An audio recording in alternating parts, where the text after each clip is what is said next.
Bonjour à toutes et à tous et bienvenue à cette nouvelle édition d'Information dont voici le sommaire. Le 7 janvier, les Nations Unies rendent hommage à la mémoire des victimes de l'Holocauste pour lutter contre le racisme et les autres formes d'intolérance qui peuvent conduire à la violence ciblée sur un groupe. La mer est l'étendue d'eau salée qui occupe la plus grande partie de la surface terrestre. Elle comprend les océans et recouvre 70% de la surface de la planète, mais c'est aussi une ressource économique incroyable. Agriculture et changement climatique, on en parle. Les producteurs ont besoin des faveurs du climat pour une bonne récolte. Malheureusement, les changements climatiques ne favorisent pas toujours les choses. Que faire? Élément de réponse dans un instant. «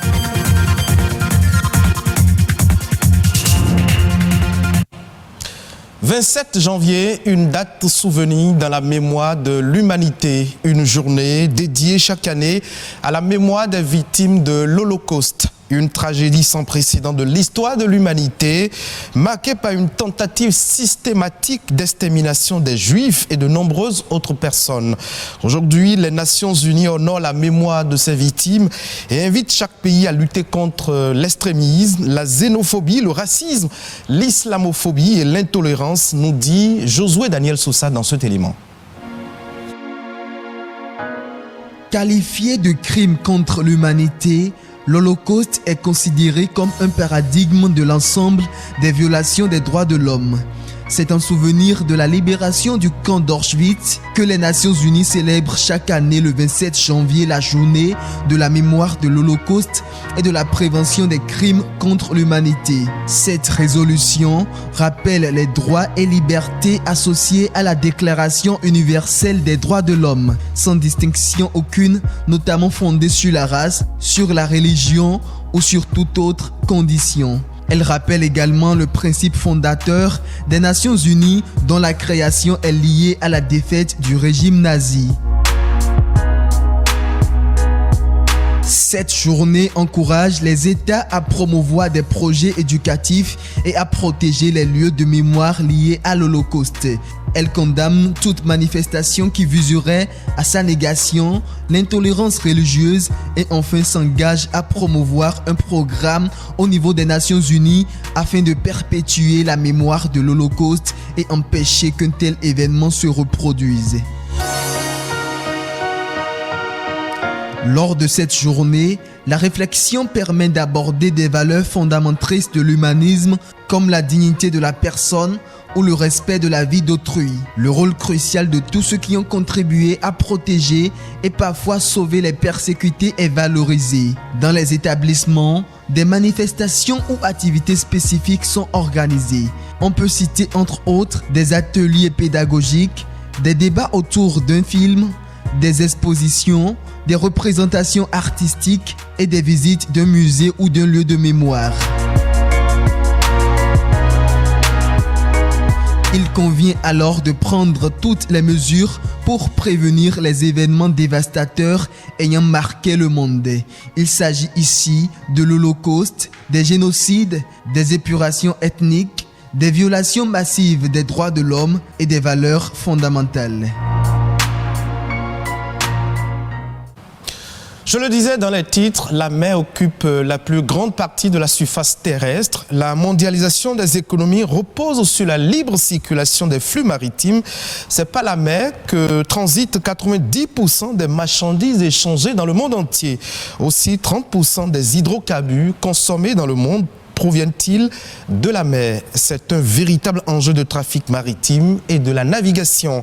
Cependant, au-delà du rôle qu'elle joue, la mer est essentielle pour la croissance économique de toute nation. Josué Daniel Sosa nous édifie un peu plus à travers cet élément. Son importance pour le développement de l'écosystème n'est pas toujours perceptible.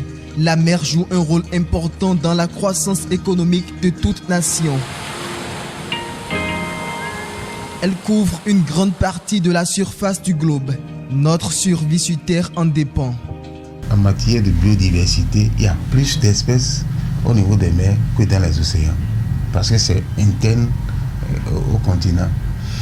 Maintenant, la mer constitue la zone d'échange de tampons d'évaporation pour pouvoir reprendre la formation des nuages pour la pluie. Et c'est dans la mer aussi que vous avez les métabolismes, parce que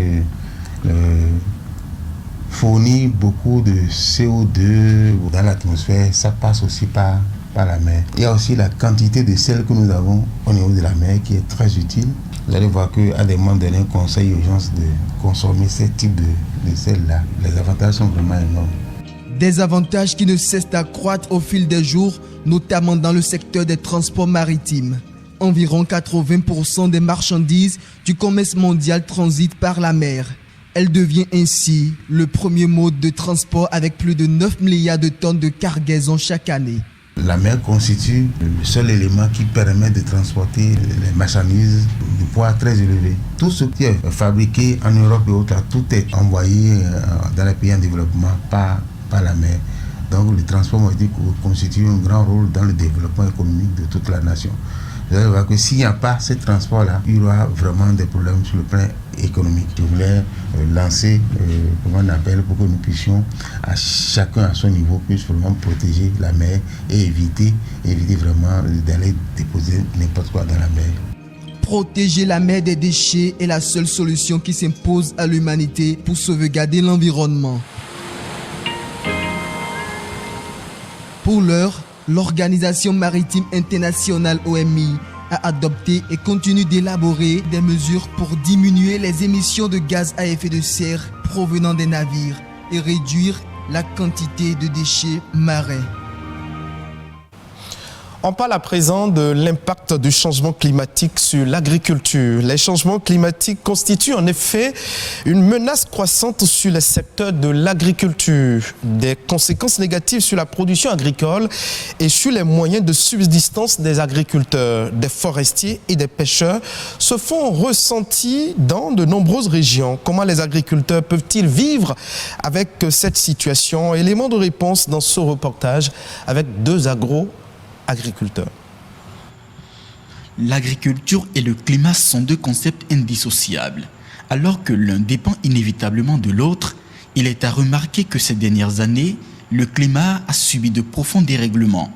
Un phénomène qui a sans aucun doute des répercussions sur l'agriculture. Pour faire une agriculture, vous avez besoin de deux éléments fondamentaux, à savoir le climat et les sols. Alors que le climat intervient même sur la fertilité des sols. Il n'y a pas d'agriculture sans maîtrise du climat. Maîtriser le climat, c'est donc le défi à relever aujourd'hui. Selon les indicateurs, la pluviométrie tourne autour de 1200 ml d'eau par an dans la région méridionale du Bénin et de 1000 à 1100 dans le septentrion. L'allongement des séquences sèches au cœur des saisons pluvieuses, c'est-à-dire que la pluie commence, à des moments donnés, on estime, en tout cas, on s'attend à ce qu'il pleuve un peu et on n'a pas de la pluie pendant une longue période. On a le raccourcissement des saisons pluvieuses. À des moments donnés, on s'attend peut-être à 60 jours de pluie, mais vous arrivez à enregistrer peut-être 20 jours ou même 15 jours. On assiste aujourd'hui aussi à la concentration des hauteurs pluviométriques sur une courte durée, ce qui crée généralement les inondations. Vous allez voir des changements au niveau de la température. Il y aura l'émergence des espèces de bioagresseurs envahissants et cela va négativement impacter la productivité agricole. Des dégâts qui deviennent de plus en plus énormes, notamment la baisse des rendements. Les agriculteurs souffrent le martyre. Les agriculteurs qui attendaient les premières pluies pour mi-mars, qui ont déjà fait le labour, ont semé et attendent que les premières pluies tombent pour que la germination commence, pour que la plante puisse commencer par se développer, n'ont pas ces pluies-là. Ces graines-là pourrissent et le rendement escompté n'est pas au niveau. Vous perdez votre production au finish. Des fois, il n'y a pas de rendement, il n'y a pas de revenus, c'est la famine et les gens y quittent. Face à l'urgence, il est important, voire indispensable, de trouver des mesures palliatives. Nous avons par exemple les semences. Il faut acheter des semences ou bien mettre des semences assez courtes. Vous voyez, il faut mettre des haies pour ceinturer nos exploitations. Il faut faire des sillons en parallèle par rapport aux champs. des mesures d'atténuation et des stratégies susceptibles de réduire de façon significative les affres des dérèglements climatiques sur la production agricole. Venons-en maintenant à la fente labio-palatine. C'est l'une des malformations congénitales les plus fréquentes de la sphère orofaciale. Dans le monde, une naissance sur 750 est celle d'un enfant porteur de fente labio-palatine. Cette malformation perturbe plusieurs fonctions et entraîne des troubles de la nutrition, de la respiration et même de la parole. Comment détecter le mal et quelles conduites adopter quand on a un enfant qui souffre de cette malformation? Les précisions dans cet élément.